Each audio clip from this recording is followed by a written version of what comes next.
যেই ৩ টি কাজ করলে আপনার দ্রুত বীর্যপাত এটা সমাধান হবেই। ১ম পয়েন্ট সেটা হলো স্টার্ট অ্যান্ড স্টপ টেকনিক। অর্থাৎ আপনি মেলামেশা করার সময় দ্রুত না করা। স্টার্ট অর্থাৎ কিছু গ্যাপ দিয়ে আপনি যদি মেলামেশা করেন তাহলে আপনার দ্রুত বীর্যপাতটা হবে না। আর ২য় নাম্বার যে পয়েন্ট কেগেল ব্যায়াম। আপনি যত পরিমাণ কেগেল এক্সারসাইজটা করবেন তত বেশি পরিমাণ আপনার পেলভিক যে পেশিগুলা সেটা শক্তিশালী হবে। পেলভিক বেশি শক্তিশালী হলে টেস্টোস্টেরনের পরিমাণ বাড়বে। যত পরিমাণ টেস্টোস্টেরন বাড়বে তত পরিমাণ আপনার দ্রুত বীর্যপাতটা প্রতিহত হবে। ৩য় নম্বর যে পয়েন্ট সেটা হলো অ্যাংজাইটি, মানসিক প্রেশার।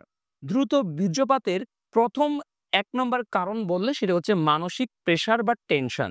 এই মানসিক প্রেশারের কারণে আপনার মনোযোগটা বিঘ্ন হয় এবং আপনি যে একটা সেক্সুয়াল লাইফ কাটাবেন সেটা ঠিকমতো হয় না।